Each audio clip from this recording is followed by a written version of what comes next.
Guys, I just want to share with you about the power of prayer. And I know that a lot of times when we're going through situations and things that we just feel like sometimes our problems are too big or maybe even too small for God to care about or handle.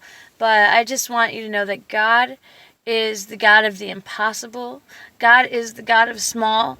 God is the God of everything. And our prayers are powerful and he honors our faith. And I just want to share a story with you that happened in my life.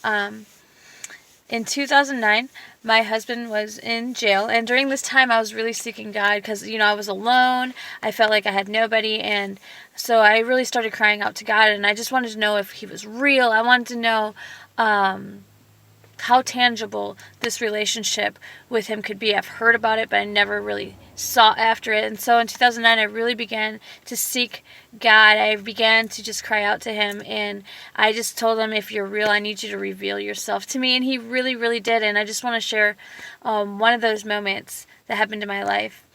When my kids were little, I would always pray with them.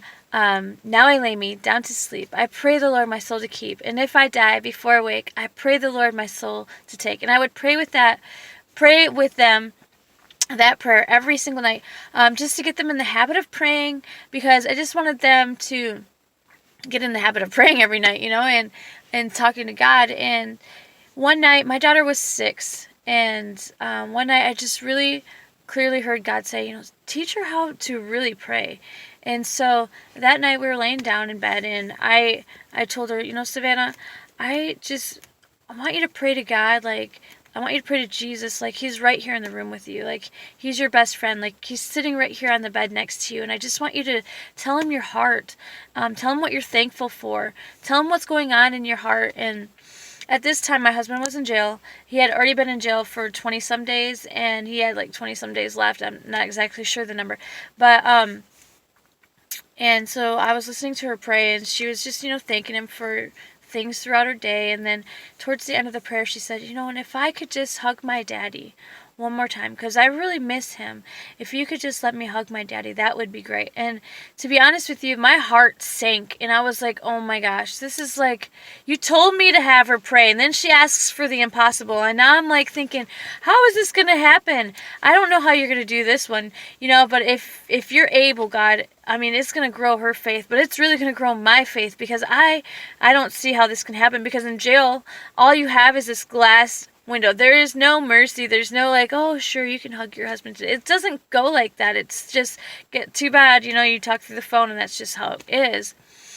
And so I was just really like, oh my gosh, like, why did she have to pray that? I don't know how God's going to do this. The next morning, I wasn't thinking about the prayer. I wasn't doing anything, wasn't even on my mind anymore, and just working on the garden and just doing my daily routine. And my daughter's playing in the yard, and I get a phone call, and it's my husband. And I'm like, what are you doing? Why are you calling me? Where are you? How are you calling me? Like, did you just escape from jail? I was like kind of freaking out. Like, he's like, no, I'm at this work site. And because he got to go out every day and work like at a work site. And so he's at this work site, and the guard said that I could have you bring me up a pack of cigarettes. And I'm like, what? I was like, that's just so crazy. And I was like, okay, well, we're on our way. We'll be up there.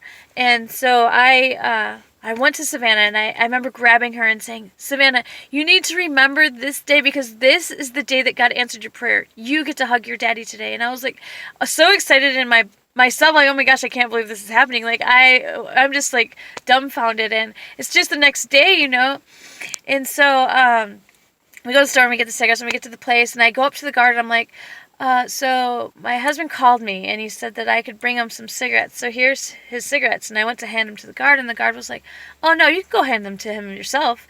He's just over the field. And I was like, are you serious? He was like, yeah, go ahead. And so I got to watch my daughter run through that field, and her daddy pick her up in his arms, and they had like this hug. And I'm like, oh my gosh, like God is able to do the impossible. God loves you, and he just wants your heart. And when you begin to give your all to him, he gives his all to you, and there's nothing impossible for our God. Have a blessed day. I hope this story encourages you in your walk.